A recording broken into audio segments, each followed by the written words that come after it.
You're welcome to the spot, you know the truth is here. BronxTails on a beat, we see it clear. All the cases, all the shadows, we break it down. Pull up a seat, join the fam in this town. Every story matters, every voice you bring. We don't just talk the talk, we let the facts sing. Logan and Bronx, yeah, they lead the way. Shining light in the dark every single day. Yeah. Curiosity welcome, questions never wrong. Here you belong, it's a family strong. From cold cases to the ones unsolved. Together we uncover, together we evolve. No gossip, no rumors, we keep it real. Every detail matters, every clue you feel. We vibe, we learn, we investigate.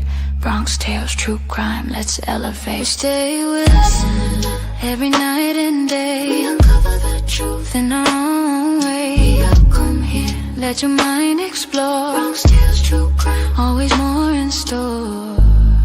Yeah, welcome home. Yeah, you're never alone. Hello, happy Monday. Can everybody hear me okay? I hope everybody's had a wonderful day. Starting off the week right. I can see you now inside your bones. That's so cool. Hey, DKM. Hey, Bianca. Hey, Jules. Hi, Michelle and Mikey. Pokey, of course, and Christina. Good to see everybody. Uh-oh, Critic Rick isn't here. Hey, Liz. Welcome, everybody. Gonna give it 2 seconds, so I'm gonna flap my yapper for a second.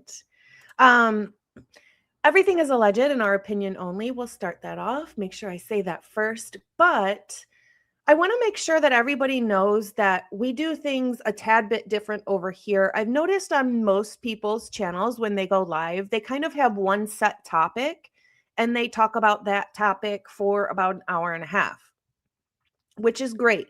But that's just not how we do it over here. I don't want to do it that way. I just don't like it that way. It's not how my brain operates. So how we do it over here is I like to pick a bunch of different topics from the case. Now, they don't necessarily go in order or tell a story. Look at Bronx's tail. They don't necessarily go in order or tell a story. I just am trying to get out as much information as possible in one episode. So that's how we do it over here. It's a little bit different than everybody else's, which is perfectly fine. So again, everything is alleged in our opinion only. The first thing that I need to do is dispel some untruths that came out recently. I have 2 of them, but I'm only going to play one for today. I don't want to sound like I'm picking on other people since I'm still fairly new. So let me add this to my screen real quick, and we will share. So recently, within the past couple days, it has come out, and there has been a topic called Lynden Beck confessed. And unfortunately, I wish that was true, but it's just not. So I do have captions on for something I still want to use this video and play after I go over this, but I'm going to play it and we'll talk about it. So here we go. We woke up in the morning. I said probably around 9. Maybe earlier. I'm not really sure. I didn't sleep much. Yeah. But and then came into the room. Okay. And I think she sounded pretty scared. She said there was somebody in her house last night.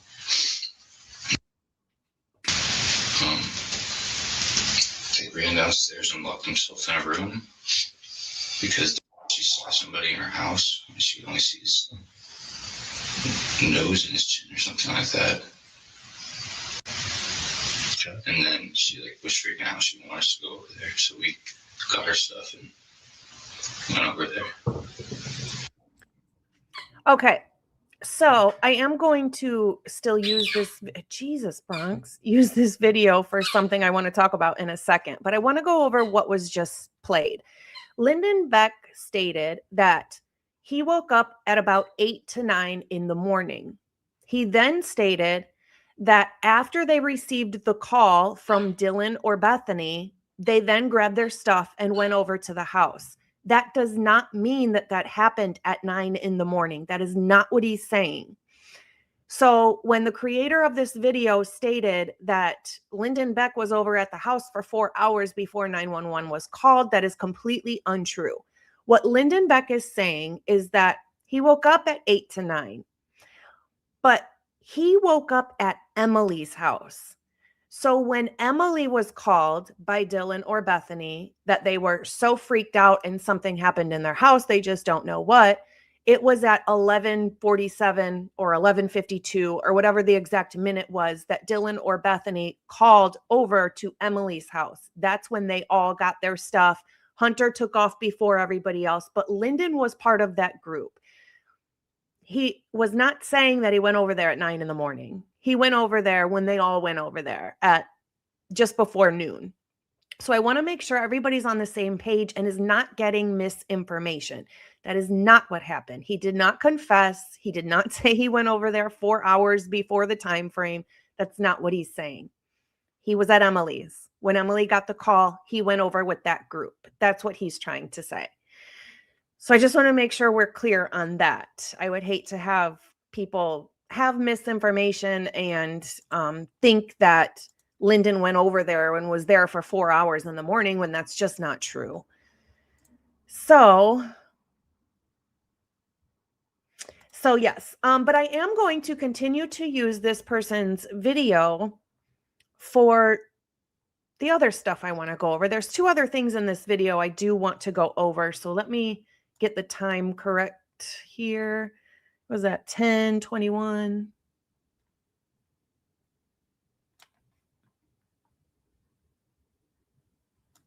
So this is when it sounds like this is the spot where, you know, we kind of hear that, not kind of, we hear a loud scream, but it's kind of been debated whether they were party noises or whether something was actually going on.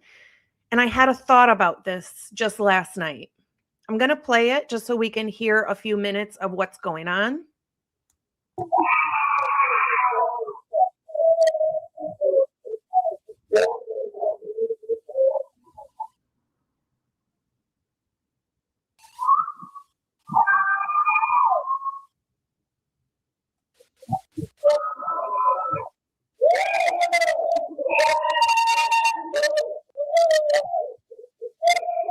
Later on. Here's my thought on this. So we hear people screaming. Some have said it's just people outside, party noises, drunk people walking by, hooting and hollering, whatever. Here's my thought on this. We've all been young. We've all acted silly or been walking from one party to another. I used to party in college on Greek Row. I wasn't, you know, part of the Greek system, but we'd all go over there and party. We've done stupid things like walked by a party and people were hooting and hollering about something and we joined in and thought it was a joke because it was. And we start hooting and hollering back, seeing what they were going to say back to us as we're walking by. My question is, could that be what is happening here? We've got people maybe walking by the 1122 King Road house and they hear screams coming from inside the house thinking that it's a joke and people are just inside partying and screaming and hooting and hollering. And so they're doing it back, waiting for a response, waiting for them to do it back again to them. We hear somebody say, stop, stop, stop, stop, stop. And it's when people are screaming. And I'm wondering if they're saying stop, stop, stop, stop, stop to the other people with them that are screaming, waiting to hear a response from inside 1122, thinking it's just party noises going on inside 1122. And they think that they're hooting and hollering back and forth at each other, but really there's a crime being committed and people are losing their life inside 1122. But the people outside walking by think it's just a game, that they're just hooting and hollering back and forth and screaming back and forth. It was just an idea that I had. I'm not saying that something nefarious isn't going on inside the home and that I'm not saying we can't hear what's going on inside the home. I think it is possible to hear what's going on inside the home. But my question was, could it be party goers walking by the house? Thank you, On Top X 299, starting off the show right. We appreciate you so much every time. So I'm just wondering if maybe there were people walking by, heard screams going on inside 1122. The people outside walking by thought it was a joke and were returning the screams, thinking they were just party screams, but really they weren't. And the guy says, stop, stop, stop, stop, stop, waiting to hear what's really happening. Like, are we really hearing party screams, or is there something else going on? Just a thought I had. I have no idea. Just a thought. But I do want to go forward, and I want to get to the part in this video where we hear a little bit of Dylan's interview again. And I want to talk about something. So I'm going to play a little part of Dylan's interview. The detective asks her. So 5'10", all black. Could you see what color his eyebrows were or anything like that? No, okay. I don't remember what his eyes look like either. Okay. He didn't say anything to you? I mean, I saw his eyes, and Sorry, Bronx is squeaking in the background, and I want to make sure you guys hear this. Give me 1 second. Let me go right back. So they're going to ask, detective is going to ask Dylan about the eyebrows, and I want you to listen to her response. Her response is like, no. Like, what a stupid question. I didn't see his eyebrows. Why would I see his eyebrows? That's silly. So 5'10", all black. Could you see what color his eyebrows were or anything like that? no. Okay. No. She says no. No, I didn't see what color his eyebrows were. She didn't see his eyebrows at all. But I want to keep going because I have more points on this. I don't remember what his eyes look like either. Okay. He didn't say anything to you? I mean, I saw his eyes, and he saw me, but he didn't walk towards me and didn't see anything. Okay. Which I saw his eyes and he saw me. He didn't walk towards me. He didn't say anything to me. And I know he saw me. That's what she says. Well, if you're in a dark room in a dark house, you wouldn't know that he saw you. He saw you because all of the lights were on. I just want to point out that's another fact proving all of the lights were on in this house. I found it really weird. But didn't recognize eyes. Definitely a white guy. Yeah, definitely a white guy. Okay. Any smells, anything like that that would be weird? Mm-mm. After he left, what happened? I called me, and it was like I heard a sound like a firework, and I didn't like put two and two together.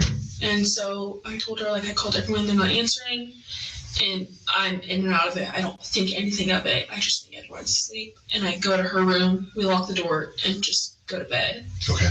And then this morning, it's like 11 or 12, and we're calling everyone, and no one's waking up. And we have like a really bad feeling. So I called Dano's room, and he said, you need to call the cops right now. Okay. He wouldn't let us see what happened because he didn't want us to see. Totally. Yeah. Take note of Dylan Mortensen's phone as she picks it up. As you notice, she never mentions Murphy the dog barking all night long. He is correct. She never mentions Murphy, which we know already, but I want to keep going. House. Go ahead. Just girls. Okay. Here's Dylan Mortensen about to get up and take her phone. No reason to take chances. Okay. Okay.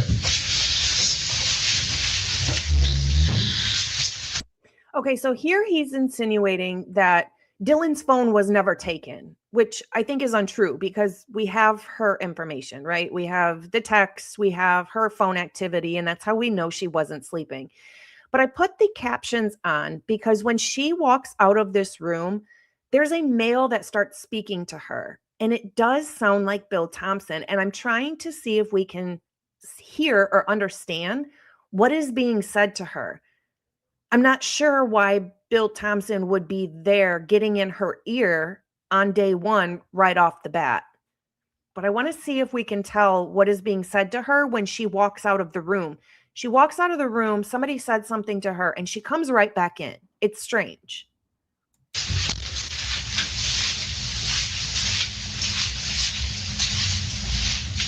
Now, what you're going to hear in the background is what sounds like this is Attorney Bill Thompson directing her to go back inside and change a story about Murphy the dog. I don't hear the word Murphy at all. It doesn't, you can't hear him tell her to go back in and change her story. That to me is untrue. But I do want to see if we can figure out what is being said to her and why it sounds like Bill Thompson is in her ear right off the bat at this station in the hallway. Why they took her out for somebody to say something to her just to bring her right back in.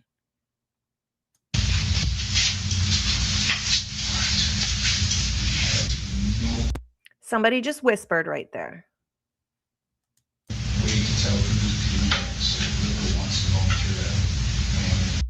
All right. Yeah, you can't hear what's being said. Something you can hear the words want to, but at first you hear whispering and then you hear a male that sounds like Bill Thompson say something to her. They don't say something about change your story or Murphy or anything like that, but I am curious what's being said here. We just can't hear it. So that's what I wanted to show you on this one. If I can figure out what's being said, I will definitely come back to this and let you guys know. But for right now, I can't understand what's being said. I just think it's strange that someone is talking to her. They pull her out in the hallway for no apparent reason. Somebody says something to her that sounds like Bill Thompson just to bring her right back in. For what? They wanted to say something to her off camera for sure. And that's a little strange. So quickly. All right. So now I want to move on to Outcast. Put out a video not too long ago, just today, I think. And I want to share this. This is where you're going to see what sounds like a bang and what looks like a flash. The problem is one is from 1112 camera and the other one is from 1330 Linda Lane. The strange part is you can't hear or see either of the flash or sound on either of the other videos. So if you were to look for both of them on 1330 Linda Lane, you can only hear the noise. If you were to look for both of the noise and the flash on 1112, you can only see the flash. You can't hear the noise. It's very strange. I'm going to show you. It's a great video because it proves that there was a noise and there was a flash at the same time. But why can't we hear or see them on both the videos at the same time? Here we go. Outcast. All right, so I wanted to make a video here for people to understand what I see. And maybe it's something, but a lot of people don't think a gun was used. A lot of people do think a gun was used. A lot of people have a lot of thoughts about a lot of things, right? But what I'm going to show you here is a flash here, but no sound on 1112 camera. But the sound will come from 1330 Linda Lane, and the flash will come from 1112. If you listen to this by yours without this audio, you won't hear the bang. So there's the flash, and it's really fast. I'm going to start it over just so we can prepare for it so you can see it. You can see the flash in the headlight of the vehicle that's on the left side of the screen closest to us. But he has the Linda Lane video up because that's where you hear the sound from. One more time. For people to understand what I see, and maybe it's something, but a lot of people don't think a gun was used. A lot of people do think a gun was used. A lot of people have a lot of thoughts about a lot of things, right? But what I'm going to show you here is a flash here, but no sound on 1112 camera. But the sound will come from 1330 Linda Lane, and the flash will come from 1112. If you listen to this by yours without this audio, you won't hear the bang.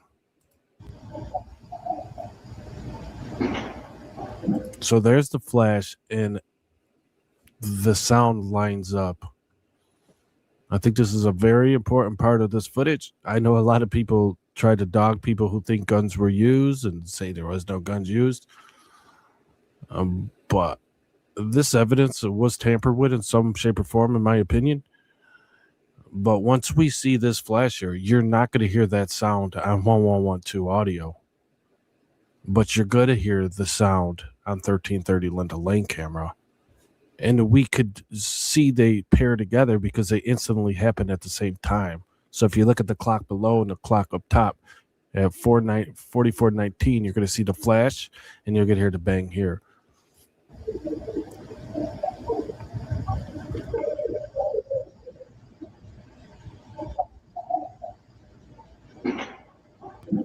So I truly believe that. That is very strange. My thought on this is, because I also did see a comment that kind of had my thoughts in it, and it was this one. Chevy Metal that says, I don't understand why you would use a gun outside and risk your objective. And I agree wholeheartedly. That seems strange to me, right? My thought was, is it possible a gun was used inside 1122 and we can see the flash through the headlight of this vehicle through a window? We can, it flashes inside, but it still flashes in the room as well. And we can see that flash in the headlight of the car, but for some reason we can't hear it, and it's being picked up on the 1330 Linden Lane. I would think it would also be picked up on the 1112 as well, as far as the noise. So I'm not sure. But again, it's the time frame of it is 2:44 in the morning, which is right along with the time frame that we hear all this screaming and yelling and girls crying, and a male is yelling at another male, and weird stuff is going on. It's strange. I'm not sure. So Mark B says, yes, the flash would come through the third floor hallway window and reflect on 1112 window onto the headlight. That's what I was thinking, that we're seeing a flash come from the inside of 1122. I just don't understand where the noise, like how is it being picked up on 1330, but not on 1112 camera? So it's just something to look into. It's really interesting for the fact that Bethany says she hears a firecracker and sees a flash. Well, look, so do we now. I'm just not sure why we don't pick up the noise on 1112 camera. Just something to look into. I found this very, very interesting, and obviously Outcast did too. We very much see a flash in the reflection of this headlight. So something's going on. There's a flash coming from somewhere. Little strange that the noise coincides with the flash. So odd. But it goes right along with Bethany's story that there was a flash.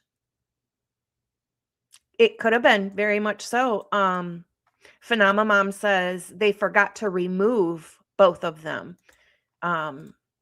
Maybe maybe you're onto something here. All right.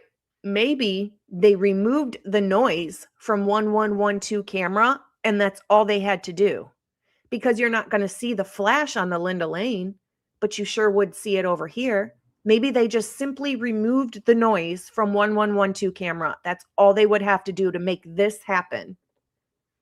Strange. Very, very strange.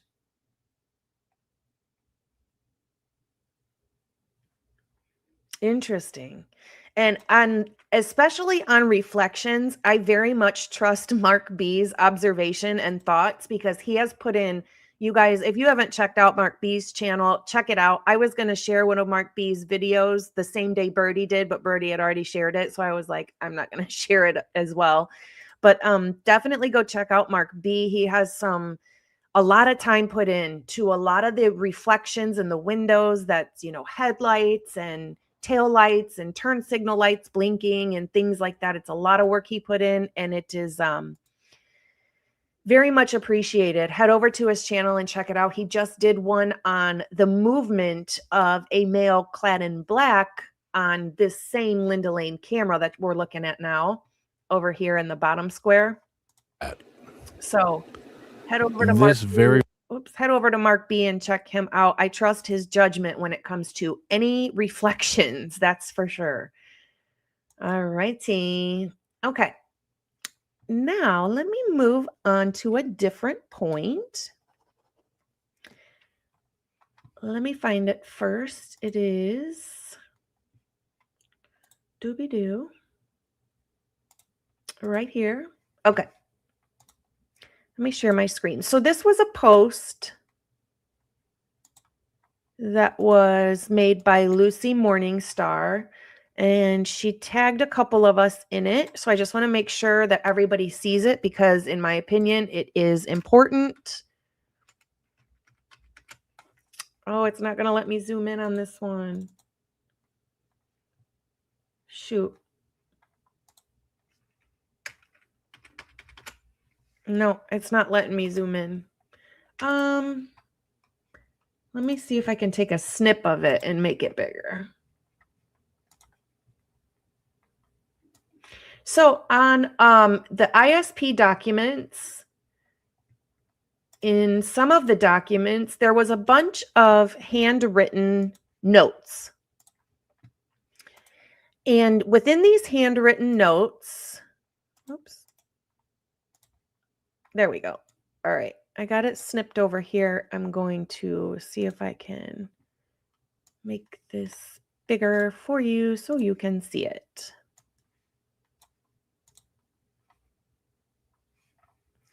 One second. So on these handwritten notes, it says, there we go. Okay, let me share this.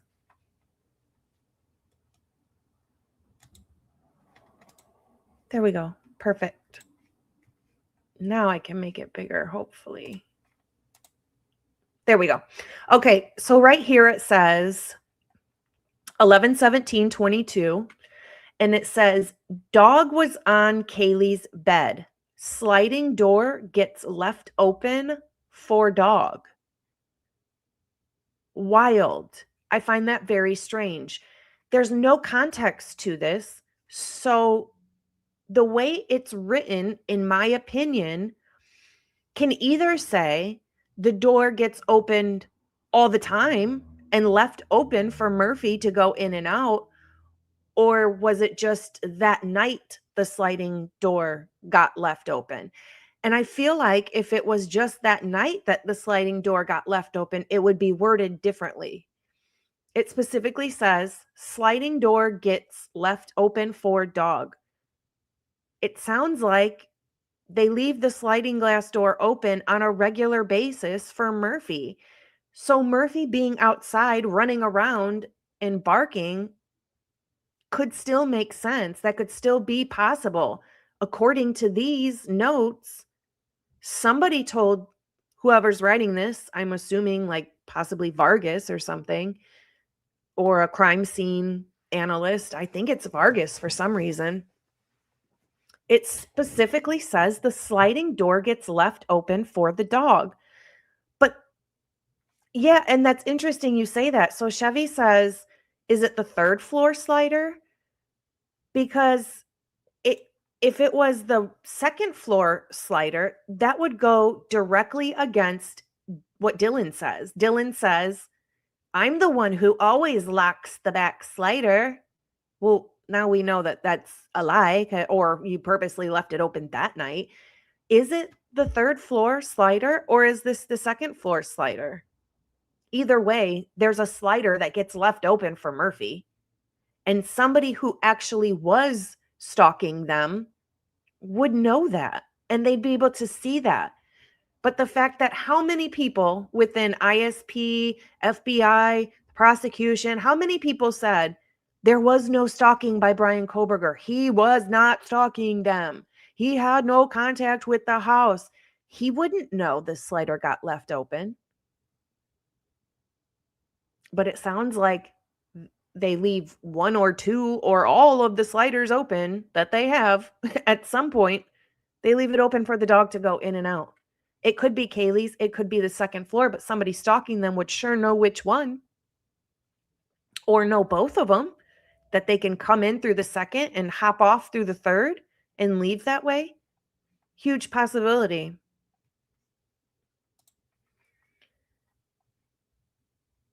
Is that what that, I thought it was too, Conspiraling. So Conspiraling says, look at Kaylee's balcony. There's a bunch of poop on it. So she lets him to go out there, which to me is kind of sad. Like, I don't think that a dog would be comfortable going to the bathroom like that, but that's just my opinion. I know mine wouldn't be comfortable like that.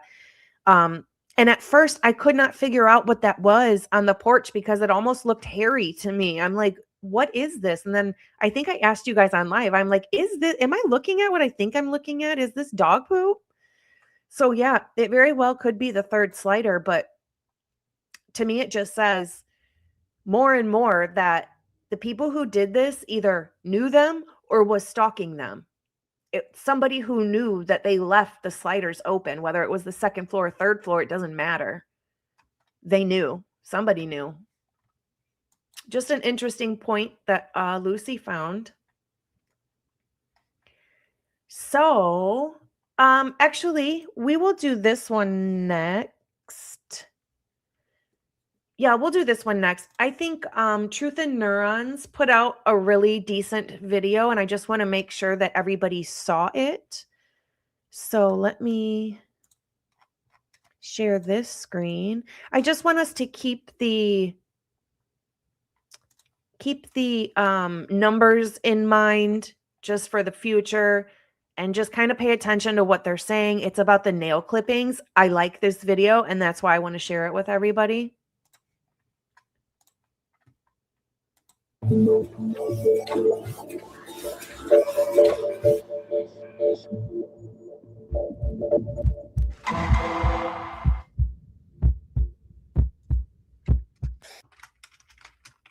When someone attacks you with a knife and you fight back, you make contact, you grab, scratch, push. DNA transfers from the attacker to you, and specifically, DNA gets trapped under your fingernails. This is basic forensic science. It's why collecting fingernail clippings from homicide victims is standard protocol in every death investigation in America. On November 19th, 2022, 6 days post-murders, forensic analyst Stephanie Wilt examined fingernail clippings collected from all 4 victims during autopsies. I have the biology analysis notes, dated, detailed, and devastating to the prosecution's narrative. For each sample, Wilt documented the same process. Visual observation noted red-brown staining. Orthotolidine presumptive testing confirmed blood presence. Swabs collected the blood from nail clippings. Then, critically, those swabs were cut to DNA. The samples were consumed in testing. You can't consume samples without generating results. The testing happened. For each sample, Wilt documented the same process. Visual observation noted red-brown staining. Orthotolidine presumptive testing confirmed blood presence. Swabs collected the blood from nail clippings. The data exists. But before we get to those results, I need to tell you about something else Wilt documented. On Madison's right fingernail clippings, item 12, Wilt noted, light pink stain on exterior of largest clipping. The analyst specifically avoided this pink stain during swabbing. Why? Because it wasn't blood. It was something else significant enough to document separately. There are lots of factors that can affect DNA analysis in general. I'm never going to know what kind of profile I'm going to get until I actually run the samples through our processing steps to generate a DNA profile. But in terms of what can factor in, amount of contact between 2 items, was it left out in the elements? These are just generalized factors, not specific to this case. Sure. Has there been any chemicals applied since, the contact may have occurred? On Kaylee's right fingernail clippings, item 15, Wilt documented, orange stain on interior of largest clipping. Blood is red-brown. These were pink and orange stains on fingernails of murder victims. A trained forensic analyst found these significant enough to note separately from blood evidence.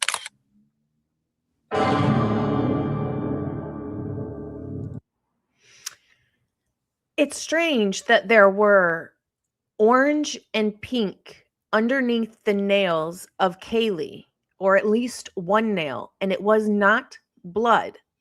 What could that possibly be? It was significant enough for them to take note of it. So it was, you could see it with the eyeball. What the heck could that be? Here it says differential considerations. It could be hemoglobin related staining, meaning blood, but they said it wasn't. Blood would be oxidized blood, can appear orange or brown. It may result from transfer, dilution, or cleaning exposure. Granular or diffuse staining within keratin layers.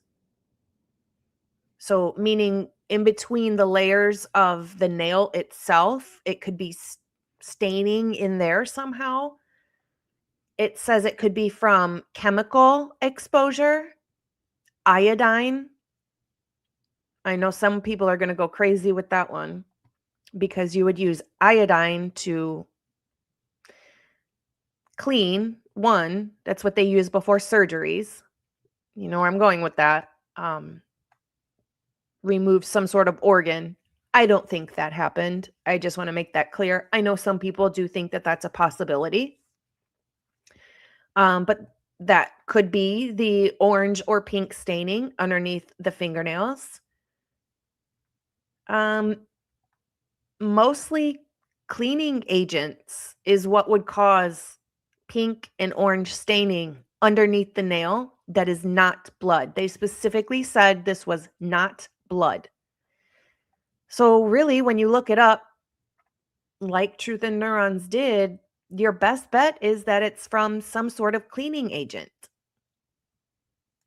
So anybody like a guilter who's saying that there was not cleaning and that these bodies weren't moved, I feel like we're just getting more and more proof on it. Oh, could be fake tan. It very well could be a spray-on tan. Very interesting. Yeah. That's a good thought.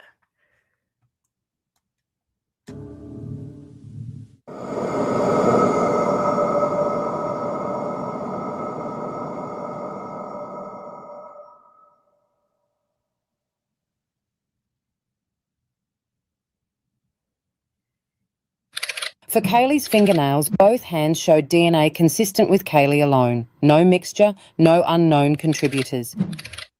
For Madison's fingernails, right hand showed Madison alone. But left hand, item 13.1, showed something completely different.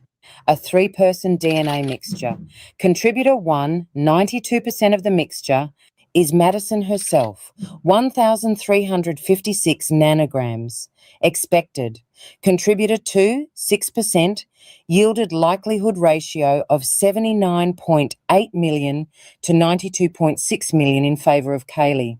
84 nanograms. Madison's roommate and best friend. They lived together, slept in the same bed that night, were found together. DNA transfer between them is completely expected and innocent. Files that I'm looking at, they're equivalent to like... Inside Your Bone makes another good point. That the colors with fake tan are vastly different depending on what product you use. I know I've used some that are brown. The one I have now, I put it on and it's green. So it has a greener undertone, which makes more of a tan look rather than an orange look. So that's very possible. It could be a fake tan or spray on tan. Absolutely. Again, I just want to repeat what she just said in the video too, was that most of the mixture under Maddie's left hand, one of her fingernails on her left hand, was 92% herself, Maddie, 6% Kaylee, and then there's a 2% that is unknown. Peaks on a graph. So visually, you can just visualize peaks on a graph. So when a sample is single source, depending on the number of peaks that I see and the data itself, I can make the conclusion this is from a single person. The more peaks that are added, I can then conclude that this is from a mixture DNA profile. And so when you have an identifiable profile, but you don't know whose it is, are there databases that you can enter a profile in? There are, yes. If the sample itself meets eligibility, then there are databases that we can use. And was that profile entered into databases? It was, yes. DNA can answer the questions of who potentially was a contributor to this profile, someone included or excluded. And I can answer the question as to where that profile came from, so the fingernail swabs, but I cannot answer timeline questions. I can't say how the DNA came to be on an item of evidence, when it came to be on an item of evidence, and why. Contributor 3, 3% of the mixture, 38 nanograms of DNA, unknown random individual, unknown, not Brian Koberger, not any victims, not any tested suspect, unknown. The analysts ran extensive STR mix genotyping analysis, the most sophisticated DNA mixture interpretation technology available, specifically testing whether Brian Koberger could be that third contributor. STR mix can detect and identify contributors even at extremely low levels. The system successfully identified Ethan as a 2% minor contributor in Zana's fingernail DNA with likelihood ratio in the millions. The technology works, it's sensitive, it's reliable. Result of testing Brian Koberger against Madison's 3-person mixture, likelihood ratio of 0.0469. That's well below 1.0. That number means Brian Koberger is 21 times less likely to be this DNA contributor than a random stranger. Brian Koberger's DNA was not found at statistically meaningful levels under any victim's fingernails. But someone else's DNA was 38 nanograms, enough to generate a profile, enough to analyze, enough to compare to known suspects.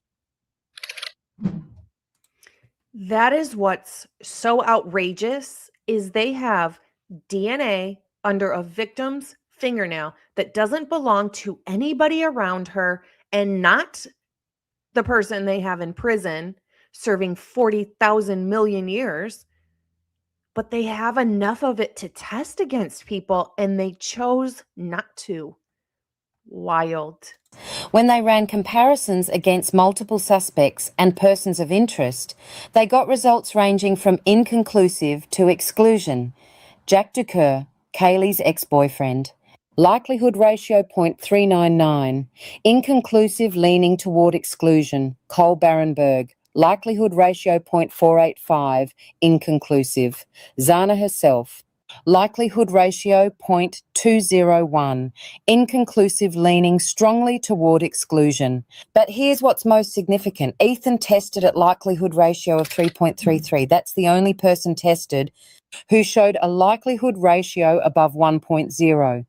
Everyone else showed statistical evidence against being contributors. Ethan is the only one whose DNA shows any statistical support for being present in that mixture, though it still falls in the technically inconclusive range. It still falls within the technically inconclusive range, but it's just the number that bothers me. I guess technically it would still be, we're not sure if it's Ethan or not. But if they didn't hang out together that night and she didn't have carbonara underneath her fingernails, meaning she would have washed her hands right after she ate, why would Ethan have such a higher amount compared to the others that are inconclusive? Were they together? Was Maddie the person crying in the room of the males yelling at each other? I don't know. Could it be in passing, like how Brian Koberger's DNA got on the sheath? You know, it's more so like a transfer, possibly through the air or, you know, touching something at a laundromat or whatever it could be. It's just strange that Ethan is still possibly excluded, but much higher than all the other exclusions. I just think that if they didn't find her food underneath her fingernails, then they wouldn't find Ethan's DNA underneath her fingernails from earlier that day if she washed her hands. Who knows? An unknown person's DNA is under the fingernails of a victim who died fighting.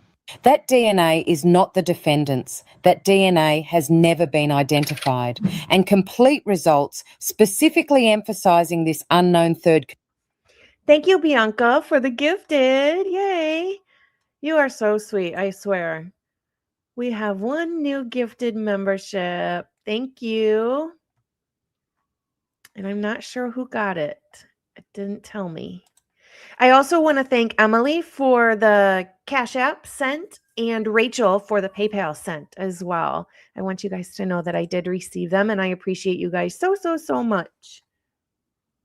Contributor were never fully disclosed. Oh, before I forget, the other thing I want to say is if Maddie did not wash her hands after the bar that night and eating the grub truck, then it's possible she has Adam's DNA under her fingernail because they shook hands in a weird way to where his DNA could have gotten under her fingernails. But if that's the case, I would have expected to see it under all of her fingernails on one hand, and it would be the right hand. And we didn't see that.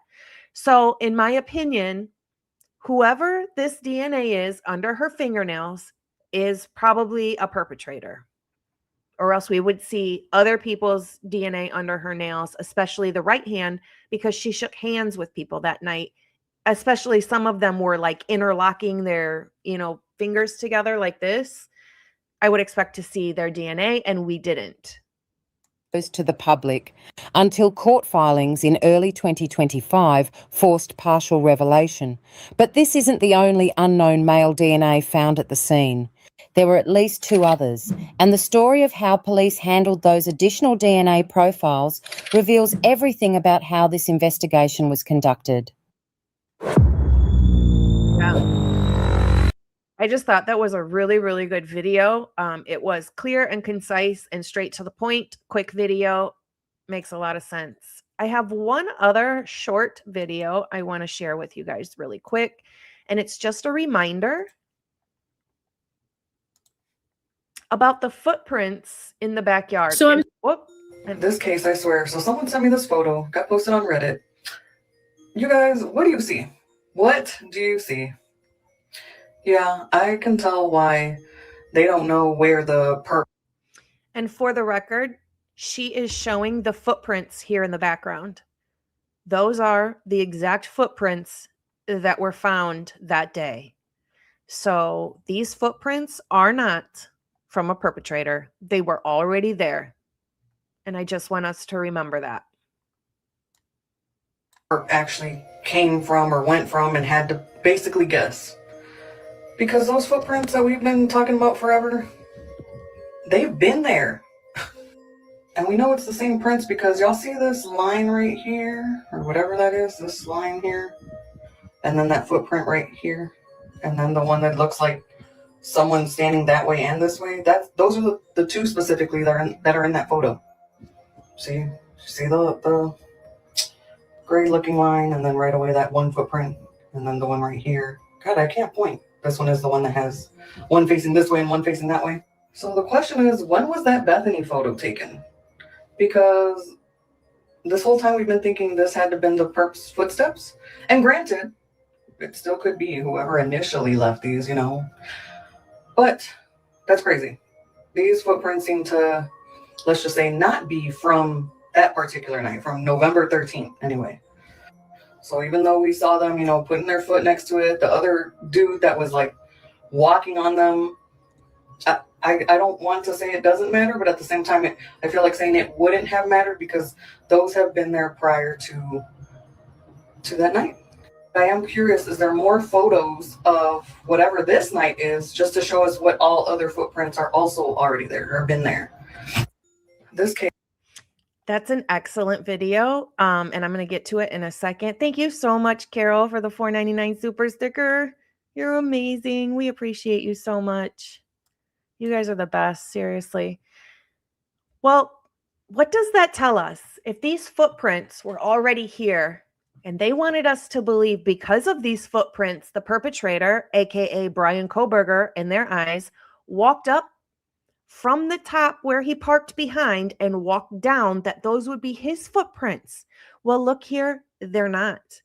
So that tells us that whoever came into this house did not park behind and come through the backyard or come through the back at all. None of these footprints are theirs. So the glove with the blood in it in the front is more likely to be from a suspect. and they either were already in there or came in a different way. Third floor balcony, front door being wide open for how many hours, seen by the neighbor, because these footprints surely aren't from the perpetrator and they didn't happen that night.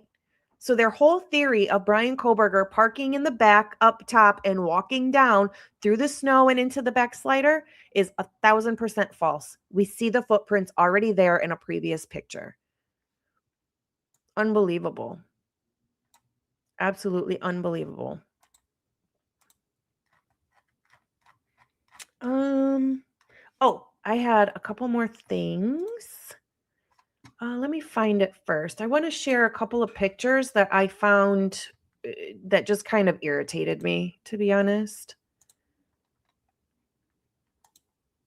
Gets this one. All right, so I want to take a look back at Xana's room. Trigger warning, because we're going to see blood. So I was going to try and compare some of the prints and see what we had going on with some of the prints that is found in Xana's room in the Amido Black, because the Amido Black makes it more apparent. However, I ran into a huge problem. As we see all of the blood here, but we see this pink suitcase under the bed. And we see it even better here. But then I kept scrolling. They pulled the bed out. Okay, fine. But when I went to go look at the prints to compare, see this pink suitcase now in the middle of the floor? Xana's moved. The rug is moved. You guys, they put all of this stuff on top of the blood. I know it was probably already dry by then, but still, there could have been spots that were not all the way dry. This could be making an imprint of what they're putting on top of it and completely ruining the prints in this room. You guys, what if this was the only room, because this was the bloodiest room? What if this was the only room that had perpetrator footprints in it? They've ruined it. I mean, could you really, let's say this didn't disturb the blood at all. But my goodness, what a fight that would be in a courtroom for the defense. They could say, my goodness, you guys put this stuff all over the prints before you even put Amido Black on it and found prints. What are you doing? They put the rug and, I mean, they just moved everything and they set it right on top of all the prints before they did the Amido Black. And the way I know that is because this door on the right-hand side, or sorry, the left-hand side, doesn't have the Amido Black dripping down it. These gravity drops down here at the bottom of the screen, they don't have any Amido Black. There's no Amido Black put in this room. And look, they've completely moved everything and covered up all the prints we had in here. See? Right on top. I mean, they've moved tables on top. This suitcase has a hard surface that could destroy the blood evidence. Any prints in there? Look at all this, right on top of the blood.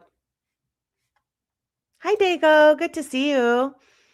Oh, we have a new member, George King. Welcome, welcome.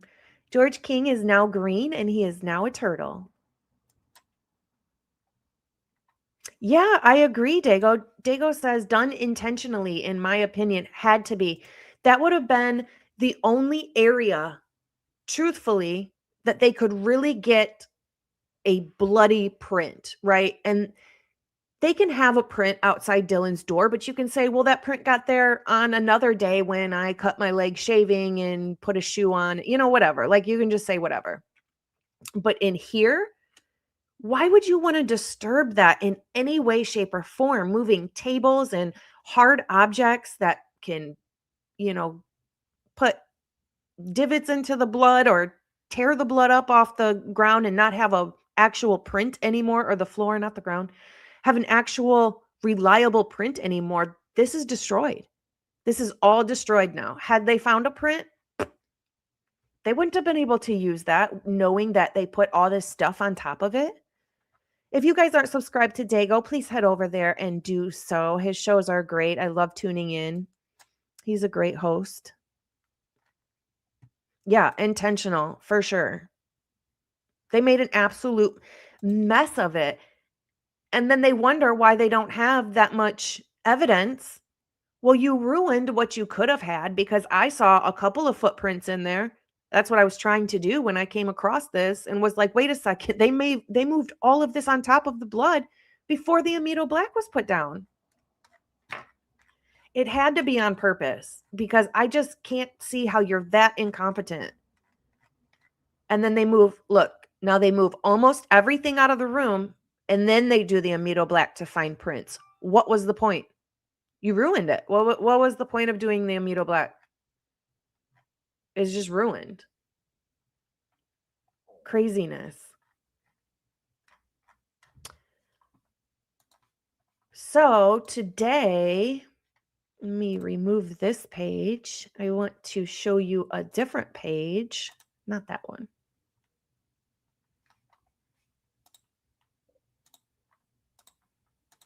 I show you this page.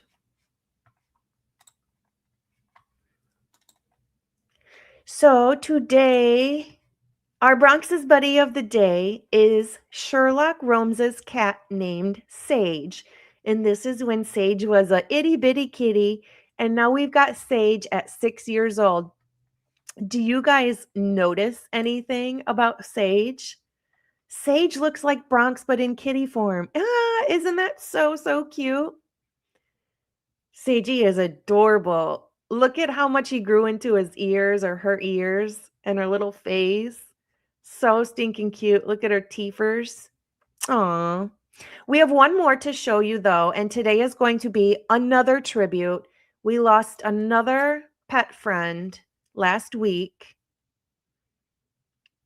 So this is Matt's baby, Sagey, both the name Sage, who passed away last week from an illness. I believe she had cancer.